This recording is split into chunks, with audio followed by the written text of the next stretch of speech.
Good afternoon and morning, everybody. My name is Gabe Cohen. I'm the Senior Director of Marketing Communications for GuideStar, and welcome to our webinar, Online Storytelling, Big Impact, Small Budget. Before we get started today, I'm just going to go over a couple of housekeeping items. The first thing is that if you have any questions, go ahead and use the questions pane in GoToWebinar to ask those. We're going to try to hold as much time at the end of the webinar today to answer your questions live, and then we will follow up with you afterward if we don't get to you live on the webinar today. And just to answer the first two questions that everyone is about to ask, yes, this is being recorded, and yes, that recording will be emailed to you. So we'll try to prevent as many of those from coming in as possible. So thanks again for coming today. We have 4 presenters on today's webinar. The first is Carolyn Cohen. Carolyn's coming to us from LA, and she is a career marketer and storyteller who's worked with global Fortune 100 brands, category disruptors, and organizations around the world. As the lead for global creative programs at Facebook, she's responsible for serving, inspiring, and provoking partners to create ideas that build valuable connections between people and businesses. Michael Hand is our second presenter today. Michael's joining us from Wilmington, North Carolina. As an animal lover for all of his life, Michael jumped at the opportunity to work for Best Friends Animal Society 14 years ago, and he's never looked back. During his time at Best Friends, he's been an animal caregiver, an adoption coordinator, and a vet tech. He was ultimately able to find a way to incorporate his love of video production in his work at Best Friends, and now he's the senior manager of Imagery, which is just probably the best job that any of us could ask for, and he's going to get into that a little bit later. Kendra Sinclair is joining us from Facebook's headquarters in Silicon Valley, and over the course of the last 7 years, Kendra has worked on multiple different teams there to bring people real delight and value. She started with media products for public figures like Mentions and Live, and has taken her talents to the world of social good. While it was fun to witness people interact with their favorite celebrities on the platform, Kendra is beyond thrilled to be able to help nonprofits bring their causes to life in front of Facebook's audience of 2 billion people. And me, I'm Gabe Cohen. Breaking news, that's actually not my picture. That's my 3-year-old son, Finn, that is doing his best Mark Zuckerberg impression. I'm the Senior Director of Marketing Communications at GuideStar. I implement and oversee strategic marketing communications plans to advance GuideStar's brand, and I broaden awareness of our programs and priorities while increasing the visibility of our thought leadership across key stakeholder audiences. So with that, I'm going to go through just a quick agenda today, and then we'll get started. So we're going to start with Carolyn giving us a little bit about Creative for Good. She's going to talk about some easy ways that you can use the creative process to bring your brand to life. And then Michael's going to lead us on a bit of a case study talking about Best Friends Animal Society. I'll chime in next just quickly and talk a little bit about how you can amplify your brand's message using GuideStar nonprofit profiles. Then Kendra's going to join us to talk about Facebook fundraising. And then lastly, we'll have some time for Q&A, hopefully. Just a few highlights on what everyone should expect today. So the first is we really are going to try to emphasize meeting donors where they are. Donations across the United States over the last 40 or 50 years have really been stagnant at 2% of GDP. And one of the ways that we think that we can change that as a sector is to meet people where they are. And so a lot of what we're going to talk about today is going to focus on that. The next thing is we're going to talk about how you can scale your story. With minimal impact, how can you share your brand, your organization's impact, and your overall story with as many people as possible. Next, we're going to give you a bunch of tools that you can get started with today. There's no reason that as soon as you're done with this webinar, you can't implement some of the things that you've learned and get started right away. And then lastly, we've got lots of cute animal pictures, so get excited for that. And with that, I'm going to hand it over to Carolyn.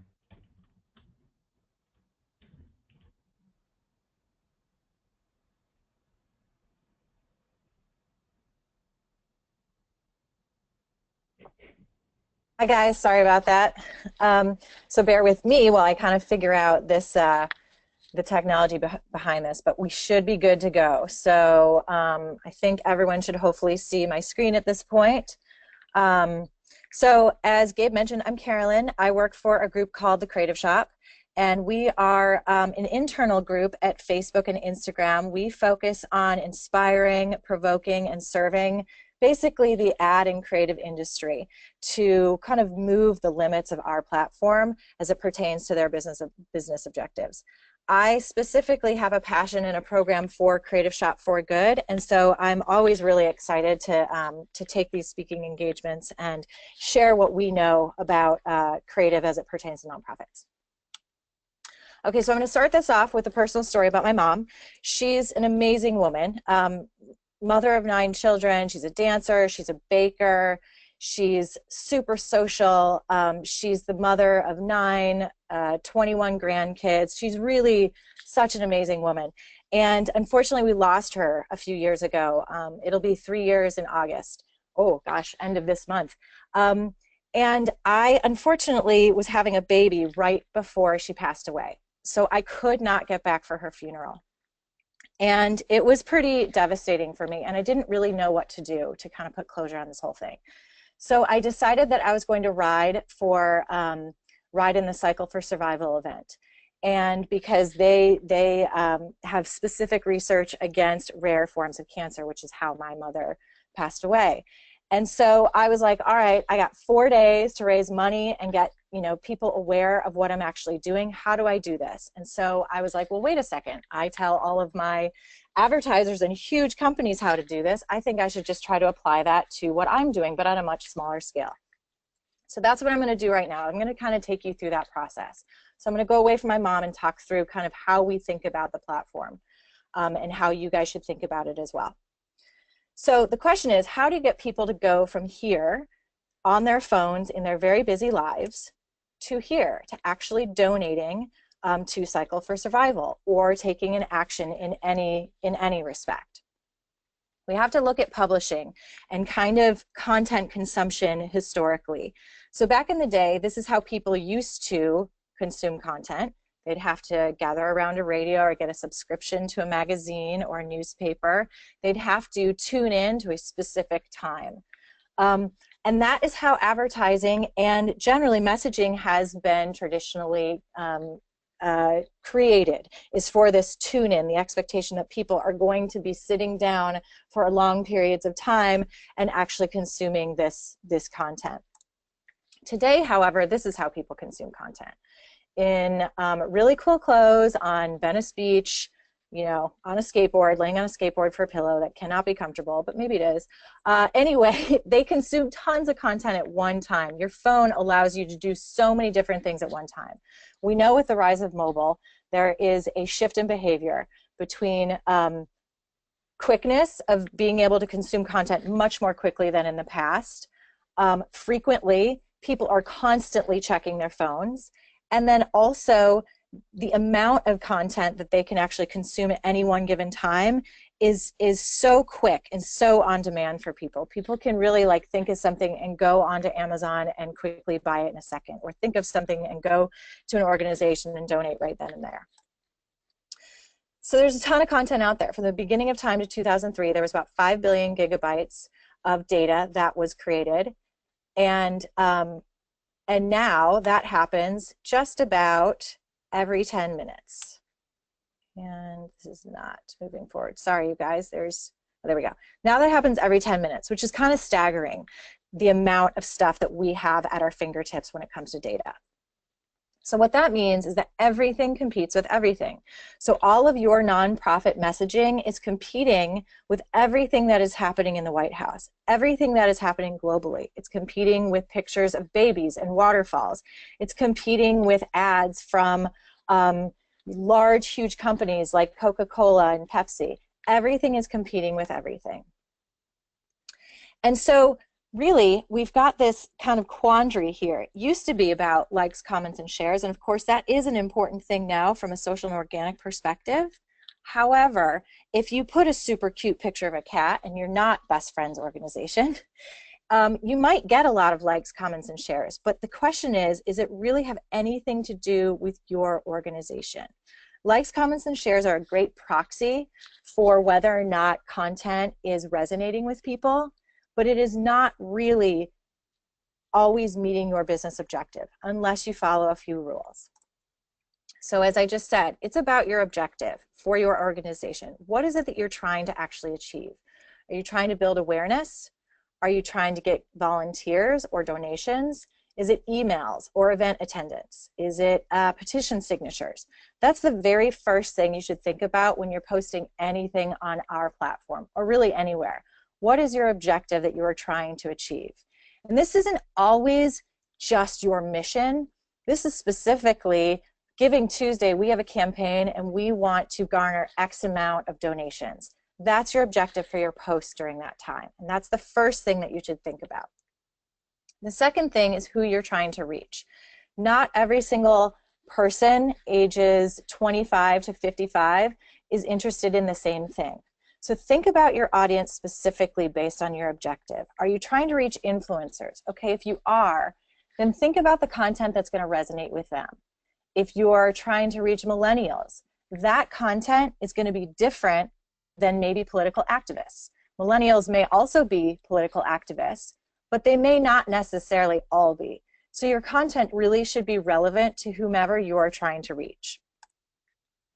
What is motivating them or keeping them from taking action? This is a huge part of trying to figure out what to post. So you'll see later in the Best Friends presentation just how relevant they've made their content, and knowing that super amazing images and super cute photos of animals do resonate with people. That motivates people to want to take action. So think about that. What is motivating them or keeping them from taking action? Is it awareness? People don't know what your organization does. Is it that they're donating somewhere else? Is it a misconception of what your organization actually is? All of these things should play a factor in whatever creative you decide to post on the platform. The last thing is, what action do you want them to take? Do you want them to learn more, volunteer? Be very overt with this. And with regards to actual copy on these posts, keep it short. As you guys know from your own behavior on any platform, whether it's us, Snapchat, Twitter, whatever it is, our thumbs are super, super speedy. And we have a lot of amazing stats, but specifically a new stat that just came out is that people are able to form an impression of an image in less than 3/100ths of a second. And so if you think about that, the image should really be the biggest thing that you want to focus on, and with copy, it should be the action you want them to take. So make sure you're very overt in whatever you want people to do, and it's not a soliloquy on, you know, an experience that the organization had. There are times and places for that, for sure, but if you're really trying to get people to do something, make sure you let them know what that action is. The biggest thing is, what story do you want to tell, so that in turn, what story do you want your supporters to tell? Obviously, the biggest asset of Facebook and Instagram and really any social media platform is the ability to share. So if you're not telling the story that is compelling and exciting, your supporters can't tell your story either. And we have such amazing tools now that allow your supporters to raise funds for you and to raise awareness for you, that it is so important that your story is concise, it's easy to understand, and the action is very obvious. So how do these big organizations develop creative that brings them huge business objectives? I'm sure a lot of you guys have worked in the marketing world before. You probably worked, some of you may have worked in large organizations or large businesses or agencies in general. You know this. You write the brief, maybe come up with ideas based on that brief. You figure out what assets you actually need to create, or do you have existing assets like photography or video? You assign resources to it, and then you produce. And this usually takes, 6 months to a year sometimes for these larger brands and larger organizations to do. And in some cases, that's needed. However, as most organizations are, they need to be nimble. The resources are limited, and the turnaround time is very quick. In some cases, you have to figure out, okay, how do I respond to this emergency crisis right now, right here? So you can't take 6 months to do this. So how should you do it? Well, you can do it the same way. And I'm going to show you kind of how you can do that. So the first thing is writing the brief. And you basically just go through exactly what we talked about. What is your objective? Who is your audience? What's motivating them or keeping them from doing something? And what action do you want them to take? This is very much, this is your brief. And before you post anything, just answer these questions. The next thing is coming up with ideas. How do you come up with ideas out of thin air? Well, your brief should really help you in at least giving you some structure for that. But if you need inspiration, use Instagram, use Tumblr, use all the different places that people are posting amazingly inspirational content. So for example, Charity Water, they do such an amazing job of capturing the hope behind their cause. So when you are donating, this is from their Instagram page, when you're donating, you feel really hopeful about where your money is going to. The other great thing that they do here too is they use beautiful imagery and color, and they have one focal point for everything. So you can see there's kind of a theme here. It's one single person. There's beautiful color that either captures the environment or the result of your donation, and there's happy people in this. And granted, this might not be the reality, but this at least gives people a consistency in what to expect from Charity Water and gives them a little bit of hope for what they're trying to do. The next thing is taking a look at assets. So you guys may have a bunch of existing assets already. A lot of organizations have PSAs that you can leverage. You may have photos from your website, or you may not, and you may just have what's in your office or in the location wherever you are. Seed Project is an organization that brings basketball to rural places in Africa. And what I love about what they do is they take very sort of benign things and make them beautiful and develop this gorgeous imagery that actually has emotion behind it and that has movement behind it even. So on the left, you've got this basketball that has lost its treading, and it has seed on it, even has branding on it, has seed on it, and you see these two kind of shadow or two kind of people that are out of focus behind, and you get an idea of what's happening there, and you kind of want to know what's going on there. This basketball court, I mean, the stories that could be told on this basketball court, you might come up to and be like, wow, this is, we've seen better basketball courts. They use this as an asset to develop a brand basically for them and to develop some personality around it. And then the one on the right, just focusing on that one face is such a beautiful kind of it captures things beautifully, captures the action so beautifully here.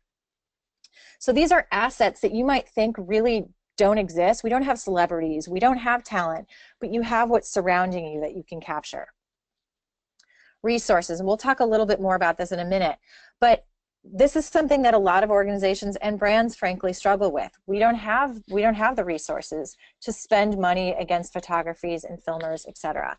All of these photos here were taken using a phone by my colleagues and myself and using apps to create these. And I think all of these are pretty great images, and the thing is, everyone has access to these. So if you're an organization trying to fight for space in newsfeed, you need to make sure that your imagery is just as good as anyone out there.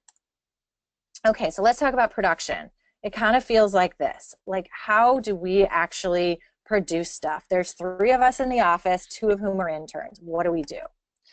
You might be feeling like we don't have the internal resources. We don't have a budget to do something like that. I'm not really confident in my creative ability. I am not creative. I'm not a creative director in general. How am I going to do this? Say hello to your news studio. So on your phone, there are probably thousands and thousands and thousands of apps in the App Store or wherever you get your apps from that you can use to build amazing creative. In combination with a bunch of stuff that we have. We've got Slideshow, we've got Carousel, Video, and Canvas. These are all products that you can check out on the GMS Hub. Write that down. I'm sorry, not the GMS Hub, the Creative Hub. Write that down, Facebook Creative Hub. Check that out. It shows all of our different products, and you can actually practice your creative on those. So apps really close the gap. So this is a great photo. It's high quality. It has a focal point. The brand is in it. You see it. It's not obtrusive to my feed. I'm not irritated by it. But imagine this is what you think you're capable of doing with just your phone. But now what you're capable of doing is something more like this. We know that throwing video into the mix between photos and video really does help you as far as getting responses and engagement. Video really has a higher rate. So there's apps like Boomerang that we have. I don't know how many of you guys have used it. It's an Instagram app. You can actually use it within the Instagram app, but it's great. It takes like a 1.5-second video. Hyperlapse. This is great if you're developing an event or something like that and you want to show from start to finish. Hyperlapse allows you to do that. Or if there's something that you're building and you want to show it and it goes from start to finish and you want to speed through it, Hyperlapse allows you to do that. Slideshow is a great tool, especially for emerging markets where bandwidth isn't high. You can upload a video or a photo to Slideshow, or photos to Slideshow, and it will create a slideshow for you so that you don't need huge bandwidth in order to view it. There's a few other apps here as well. Spark Post. This is an amazing app that has a bunch of different templates to it for all sorts of different kinds of genres, and they allow you to create really anything you want using their tools. They have different colors, they have fonts, they have different kinds of frames, everything like that. Legend is super easy. It takes you like 2 seconds. You basically upload a video or a photo, and then you just type in the copy that you want, and it generates 18 different videos for you that are dynamic. Replay is great. It allows you to combine both photo and video into a slideshow, and it also gives you access to cleared music, or at least it did. I think it still does, but it gives you access to cleared music that you can actually use on the platform. So, you think about it this way. You want to remix your assets. You've got a bunch of photography. You've got a bunch of video. You can take a photo that doesn't really have any branding to it and make it look like this. So this is a brand. If you just saw a woman holding peaches kind of in an awkward way with a super cute dress on, you're like, okay, that's great. But now around Mother's Day, the Peach Truck gift box for mom, that's branded. That gives you an idea. It tells you a story that you could basically use. Grab photos from your website. So this brand here has a bunch of different glasses on their website, and they're great. They're fine. But imagine if you put them in context. So these are photos taken of people in an office using a phone, and it's the actual glasses on people, and it just brings it to life much more. You can take your videos. You can take a long PSA that you have that really a lot of people on the platform may not finish. We know that people, as I said before, they can form an impression in less than 3/100ths of a second of an image. We really try to stay focused on the first 3 seconds. Get everything you want to get across in those first 3 seconds, because if you don't, you really, really miss the opportunity to get your message across in general. So that means, don't design for sound necessarily, because a lot of people don't actually have their sound turn on as they're going through newsfeed.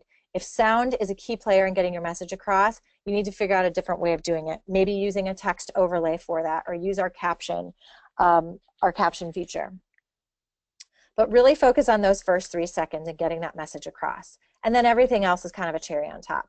So you can take your video from before, which is this massive PSA maybe, and you can edit it into short videos and use our Instagram video carousel and create these little ones and make this into more of a DR or direct response campaign versus a brand campaign.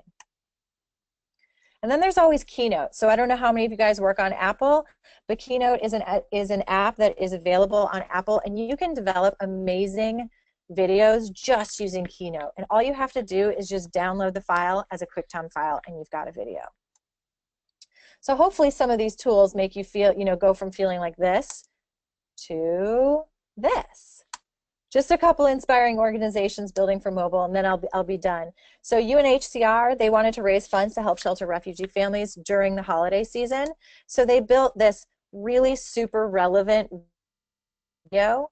And if you actually heard the sound, you could hear this song being sung. But they took the snow globe idea and recreated a scene, a refugee scene within the snow globe. So at first you're like, wait, what is this? This is super interesting. This is relevant to me. And then you start to see. And then what they did is they took that and they broke it down into these little cinemagraphs, which are basically like 1-second versions of your video, and had a very consistent thing across here. So that again, like as you're seeing these, you know that this is from UNHCR. I saw this before, I'm going to see it again. Off the Streets Club in Chicago.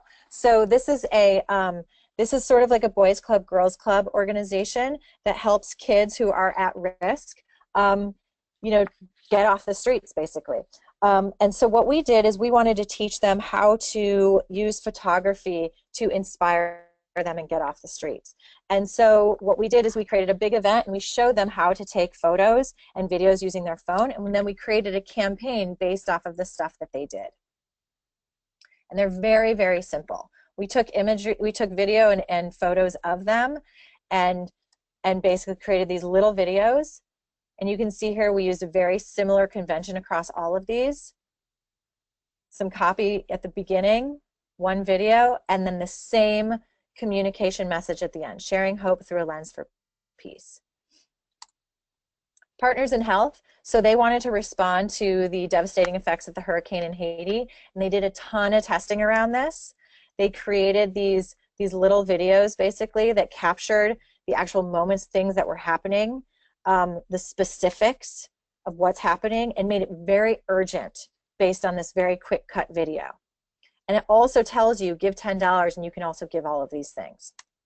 Then what they did is they created even smaller versions of these. And these are the ones that they tested and figured out that they got the most donations from, were these little ones. And they even used a little arrow button, because you got the donate now button, you know, in the lower right hand corner. They used that arrow button in a video format to get people to go to that donate button.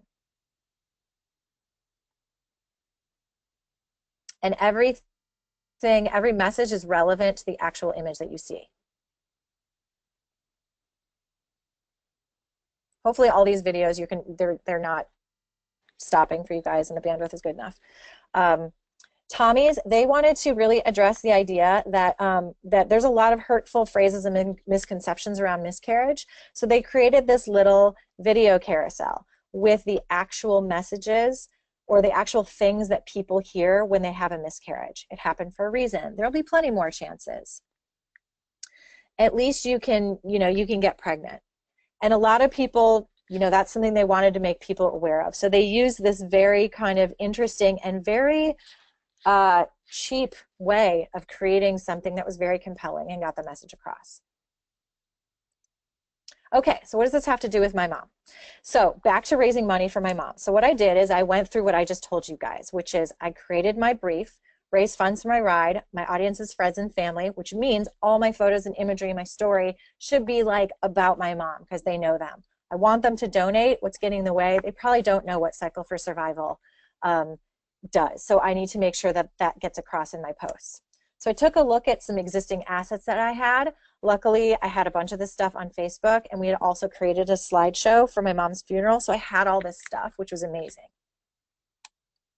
And I created a bunch of little posts using different apps that basically say exactly what I want people to do. It talks a little bit about my mom, it talks a little bit about what actually Cycle for Survival does. It donates 100% of their proceeds to research for rare cancers.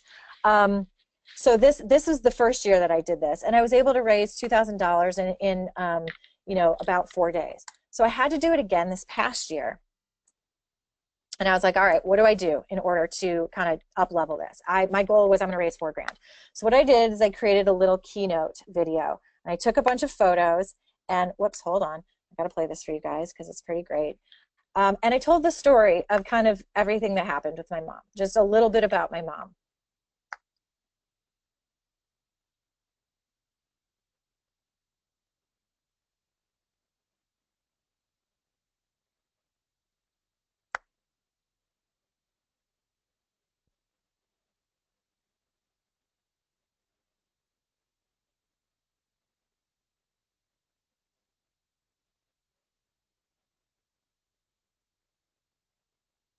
And there was no sound on this, you guys.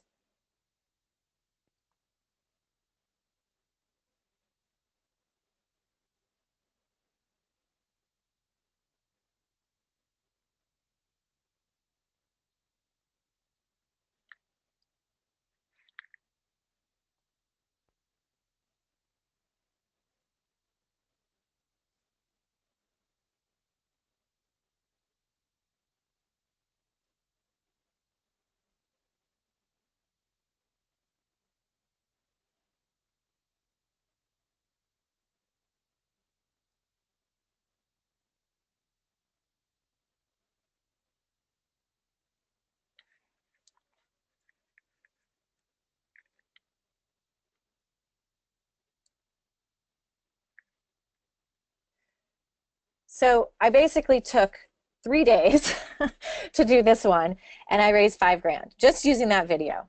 And I did a bunch of posts as well, but this video is what really drove all of the donations.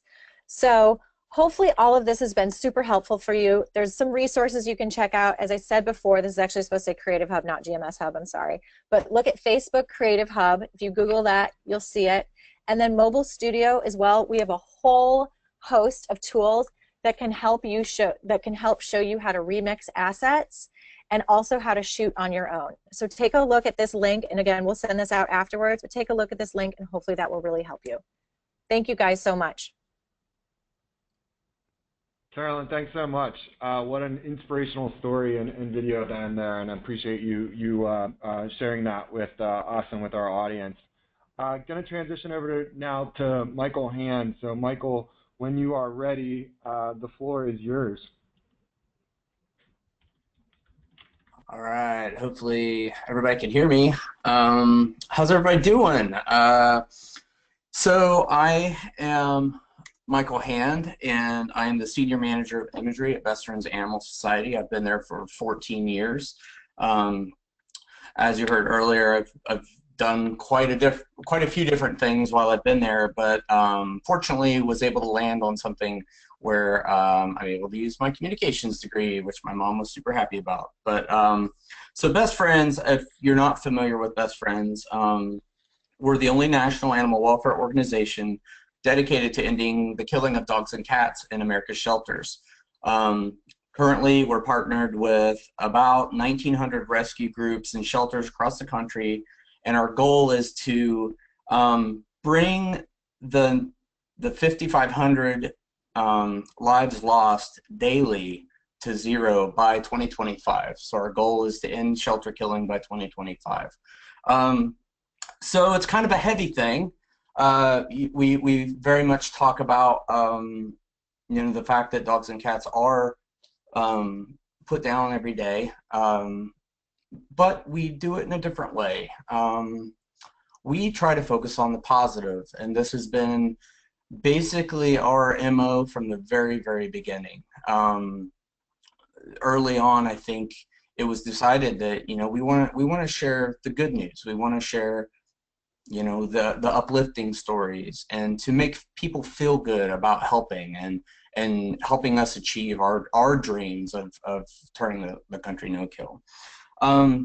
So all that being said, I did want to have a little disclaimer here. My section is very much focused on animal welfare and animals and how we deal with our things, and it is very animal focused, but I did want to mention that you can apply a lot of what we do to your organizations, basically because we do a lot of what Carolyn just told you about, which is, it's really cool. And I will tell you that we didn't get there overnight. Like, we've been learning this as we've gone and testing things and trying new things and trying to stay up to date with some of the current formats and the way that people are sharing things on social media. We've really tried to stay on top of that to stay relevant. And that being said, we've also tried to not lose who we are in that. So that's something that I want to talk about too. So I would say, whether you guys are in, if you're a humanitarian organization, education organization, conservation, like any of these things that we do should be able to be applied to your work that you're doing to make the world a better place. So with that being said, I'm going to talk about why imagery. So at Best Friends, we put a lot of stock into our images and videos. It's part of our brand, and we've done that on purpose. We, like this this dog you're seeing right now, this is Ruthie. She's in New York, and I believe she's been adopted, but this is one of our animals. This is not stock photography. This is one of the animals that came through our New York center, and that was available for adoption, and I'm pretty sure she was adopted. So, but yeah, and you might notice that I said selling our brand. Don't be afraid of brand. Don't be afraid of calling it your brand. In fact, you should embrace it. One of the things that makes you you is your brand. It's how you promote yourself. It's how you show yourself. It's you know, what do people expect when they see you pop up in their Facebook feed? Like, do they instantly know that it's something from you guys, or does it blend into, you know, all the other thousands and millions of things that everybody sees on their phones every day?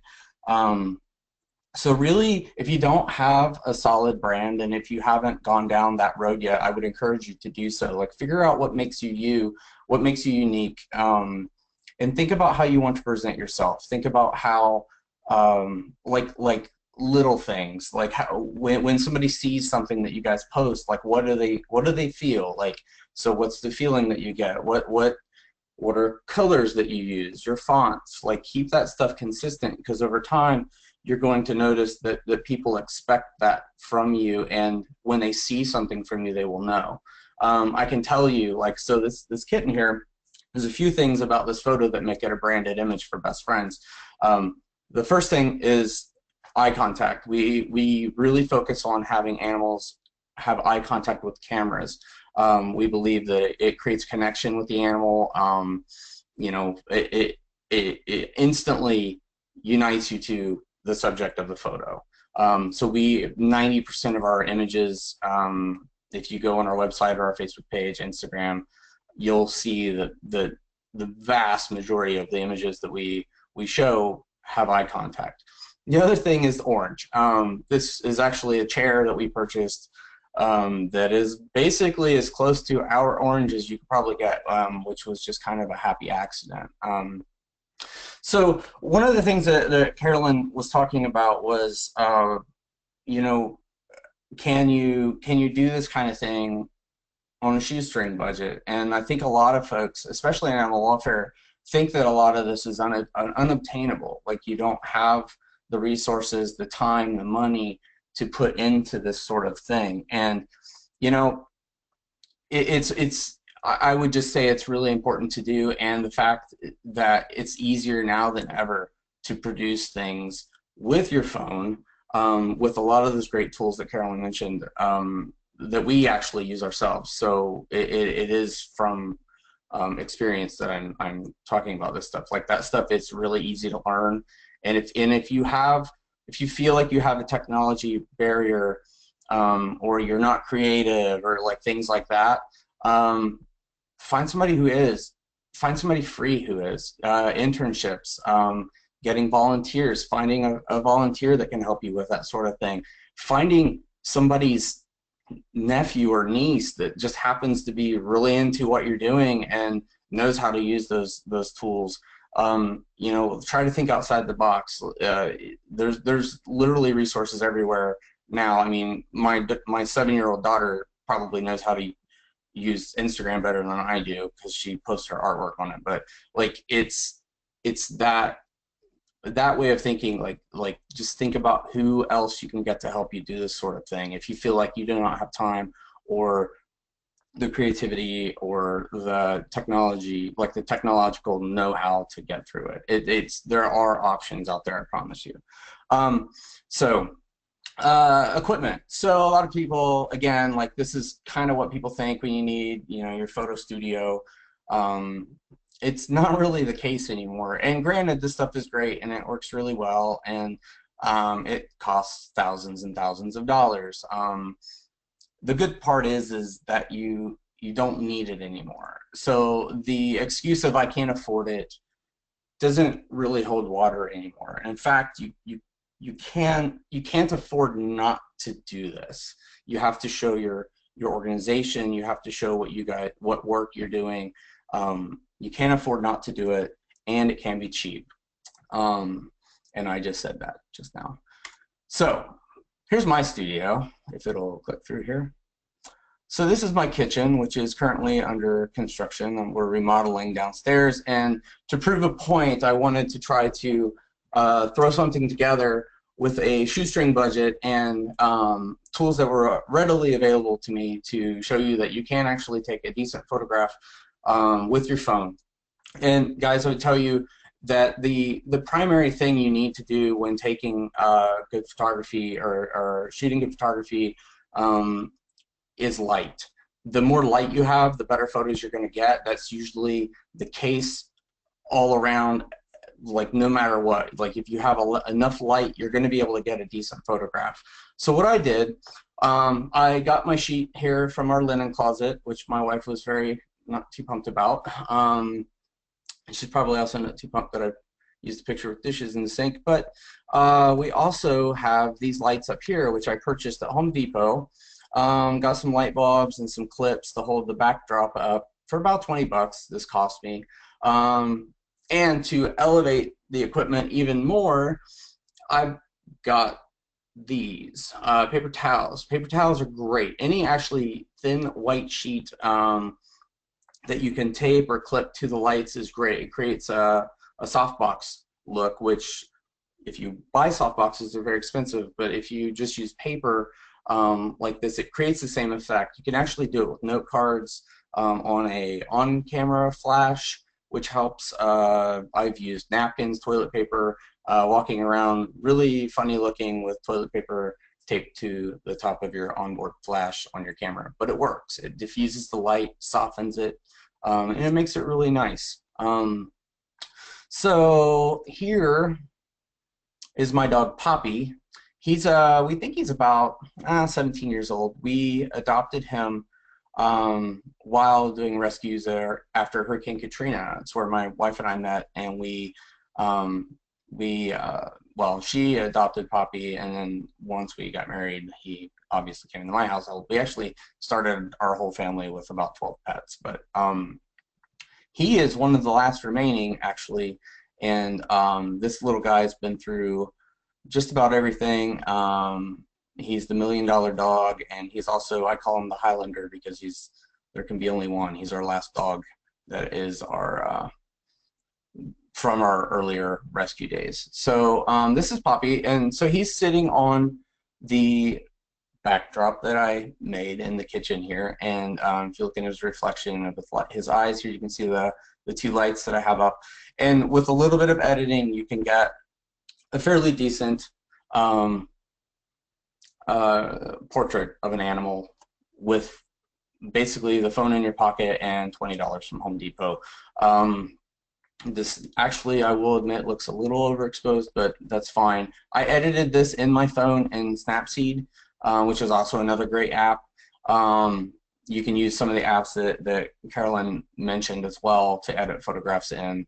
Instagram being one of them is great. But you can get portraits with things that you have available. So from there, I want to talk a little bit about how we do our social media. This is actually a picture of something we do at our sanctuary in southern Utah. We have a sanctuary in Kanab, Utah that has dogs, cats, horses, pigs, bunnies, parrots, a whole ton of animals. But we do yoga with various species, and this photo is actually a picture of pig yoga, where they set up yoga in one of the pig runs and let these guys mill about. So from our social media, let's talk about this. So something we decided early on when we were actually deciding whether or not to do Facebook when it first started, way back when Facebook was starting. We also went through this with YouTube, and like basically when all this stuff was emerging, we were trying to decide how to you know, how we were going to present ourselves. So again, we wanted to put out that positive messaging. We wanted to show our best selves. We wanted to have the best first impression that we could have when people saw our content pop up in their news feeds, or if they came to our Facebook page, they would see stuff that really tells you who we are. And all of these images are our images of things that happen every single day. And this is an example of what we call favorite photos. And what this is our photographers every week pick their best images that they think that are their best images, and we curate a little gallery and we post these every single Friday. So every Friday we post a favorite photos album every single Friday of the year. So what that does is people start expecting it after a while, like after you keep doing it and you have that consistency, which is a big deal. Consistency. Once you have that, people start expect content, and it's good because it keeps them coming back to your site and coming back to your page. So if you find something that you can do repeatedly, keep doing it. The other thing you can do is make a schedule. You can use insights in finding out like when people most visit your page, or the folks that follow you, like when they're most active online, and using that information to determine when you should post something. So if you have like a big donation push that you want to do, like be really thoughtful about when you're posting it. Like don't post it in the middle of the night or late in the evening. Like try to hit it like when the most people are going to see it right at the time that you post it. And that just takes a little bit of homework and some thought into the logistics part of your Facebook sites. So you'll see this Go See Melissa's session. That's actually a mistake. This is from a talk that I did at a conference recently. But Melissa is actually the person that runs our social media. She's our social media manager. So, and then the other thing I want to talk about, which is the goodness sandwich, and this I think translates into a lot of what some of us are doing that deals a lot with heavy subjects. So what we do, like if we have to talk about something that's hard to talk about or hard to look at, we always start with something good. We always show hope first. So the viewer knows immediately that that it's going to be okay. And it's something we've done forever, and we still do to this day. You start with hope, then you can go into some of the history, and then you can come back with the follow-up of like, this is where this animal's going, or this is where this project's going. So you can still show the hard stuff or the things that are hard to look at. What we do is we just don't lead with it. So let's see.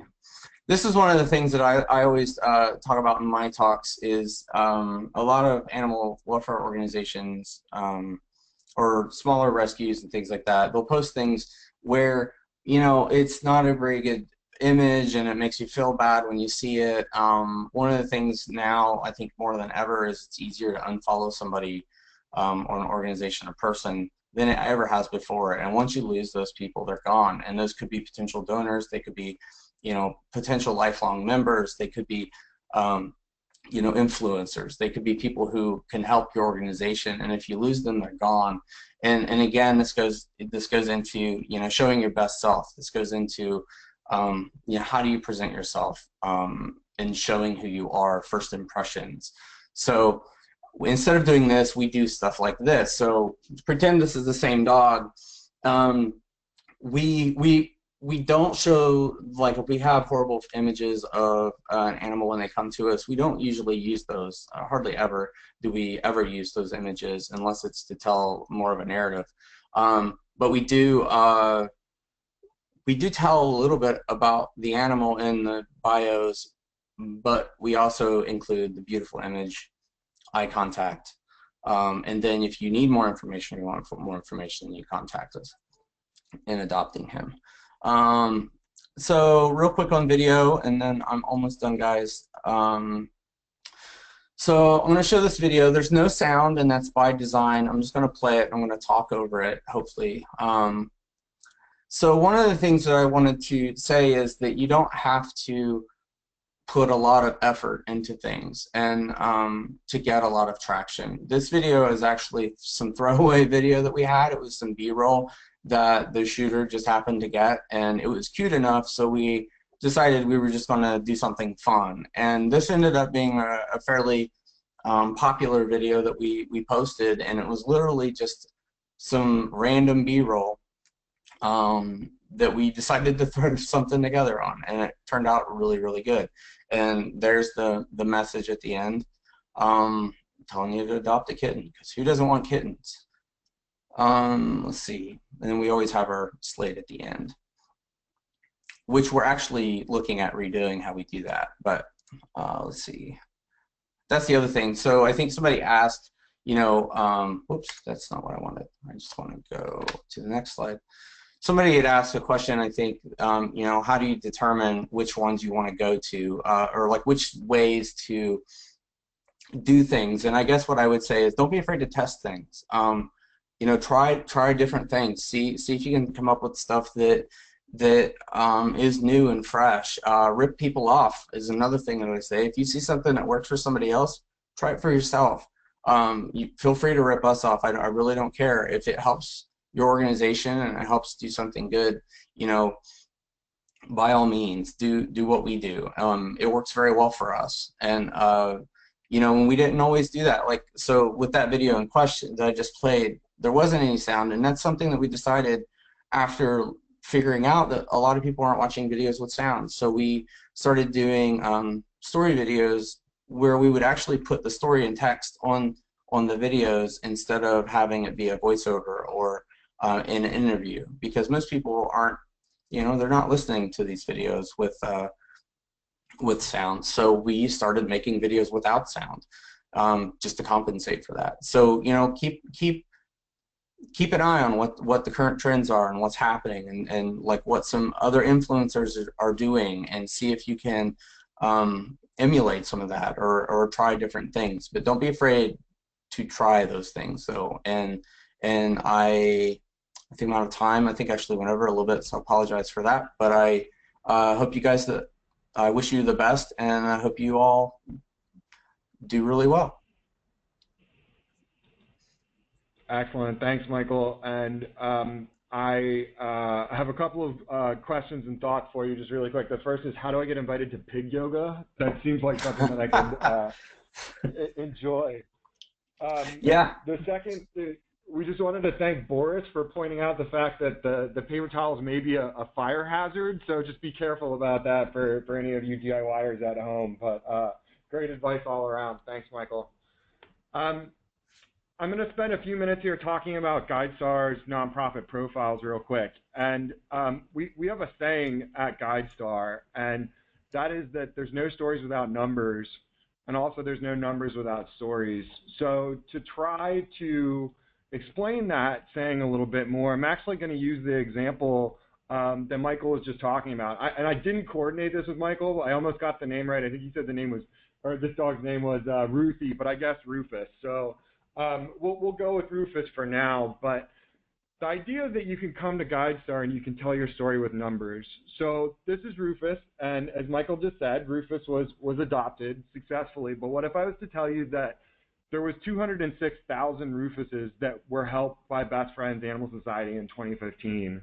And really what that's going to lead to is lots of happy donors. They want to hear about that impact, the scale of your impact.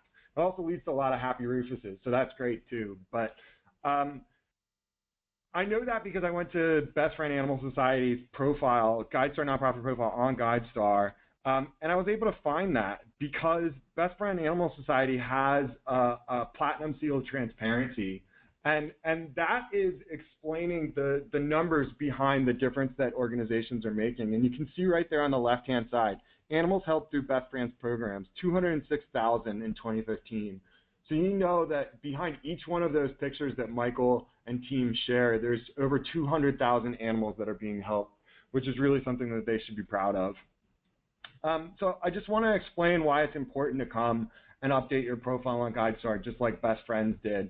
And that starts with you all, the nonprofits on the left-hand side of the screen. And then that information is coming to GuideStar. And we're the data hub of the nonprofit sector. That's what we like to consider ourselves anyway. And then that flows to our website, where we have visitors that are coming to look at that information every single day. And then that's going to nonprofits and donors and foundations and researchers. Beneficiaries are coming and seeing that information. So I just want to talk a little bit about the scale of that information. And for this demonstration, I'm going to use this little guy here who I call Walter.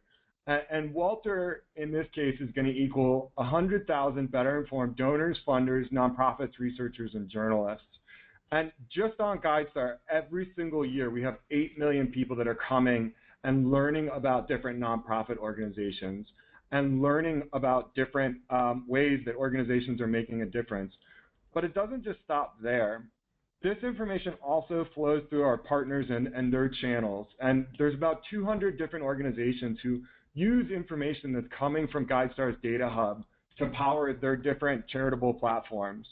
And so let's just talk about some of those very, very quickly. We have universities from all over the country. We have over 20 different community foundations, financial institutions, media, charitable giving platforms, social media platforms, including Facebook, every major donor-advised fund in the United States, grants management software, and then a whole bunch of other organizations are coming and using our information as well. So when you share that information on your profile, we know that there's millions more users that are seeing that information all over the internet in all sorts of different charitable platforms. And what we also suspect is that there's tens of millions more that we can't quite quantify yet, because that information is spreading and is amplified all over the place. And so that leads to tens of millions of Walters, right? Tens of millions of people that are making better choices about their giving decisions every single year using information that comes from GuideStar. So this seems to be a theme through our presentation today, but make donors happy. Make sure that your profile is filled out on GuideStar by going to guidestar.org/update today. So with that shameless plug, I'm now going to give control over to Kendra, and she's going to talk to you a little bit about one of those tools that I just talked about, which is Facebook's fundraising tools. So Kendra, when you're ready, the floor is yours. Great. Thank you so much, Gabe. I'm going to try to fly through my section because I know we're just about at time. So I'm a nonprofit partner manager at Facebook, and our small but scrappy team supports major activations with nonprofits. And we also represent nonprofit feedback to the product and engineering team that's tasked with empowering nonprofits to move their followers from awareness to action to impact. So we talk about this kind of progression, this transition in the evolution of nonprofits achieving their goals on Facebook. It starts with raising awareness, leads to activating supporters, and ends in impact. And Carolyn at the front of our presentation walked you through how important it is to think about your objectives on Facebook and why you want to identify who it is that you're trying to reach on our platform. And as you know, after hearing from Carolyn and Michael, there are tools and features that you can use to help foster deeper involvement from supporters, like live video and compelling graphics. We also have lots of other tools like groups, events, and Messenger to keep your support base warm and eager to contribute. So based on your target audience and their motivations and barriers, you can start to brainstorm the kinds of messages that might resonate with people that you want to reach. Does your audience tend to be more analytical and want news and facts, or are they more emotional and would they find human interest stories or animal interest stories more appealing? And we see lots of organizations that do really well by localizing issues too and speaking directly to constituents of a specific demographic. And if you don't know, feel free to ask. Ask on your page directly what people want to engage with. Ask your friends and supporters. And then once you've identified what it is that's important to you, consider the metrics that help you understand how you're tracking towards your goals and follow along and track those areas. So some organizations really care about reach, you know, how your information is being disseminated across the platform, while others really care about link clicks, traffic to your website, donor signups, and other things that you can track via your native website. And as you gain people's attention, really think about the relationships that you want to cultivate. Remember to balance out the number of posts that ask for audience action with the number of posts that showcase your purpose and impact. And as a way to build a deeper connection with your supporters is to interact with them directly on behalf of your organization. Answer questions, share info, acknowledge them for their support. So responding to your supporters builds a relationship with you, and it's an opportunity to build trust and be personable so that people see your page as an extension of the people that work for your organization and benefit from your organization. So kind of think about peeling back that curtain and adding a tone and a voice and attributes that you want to help your organization shine. So that's potentially really lightweight stuff like liking supporters' comments on your posts, encouraging feedback, replying to questions. If something gets a little touchy or private, ask them to send you a direct message and use your page's messaging functionality to have a one-on-one conversation. You should always feel really free and empowered to use our robust page moderation tool. So if you see conversation going in a direction that isn't in line with your organization's ethos or code of conduct, use things like blocking users, blacklisting certain keywords. You have a whole host of functionalities to be able to do that.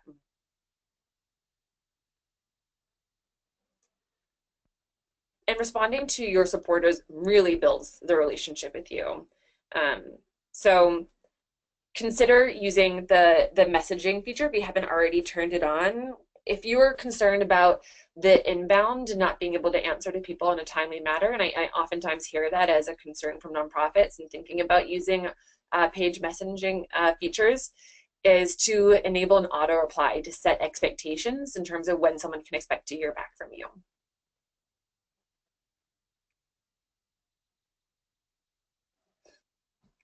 And so once you've cultivated an engaged and supportive following, inspire them to give. You know, the most important takeaway from today is that storytelling is really at the core of driving awareness and activating supporters.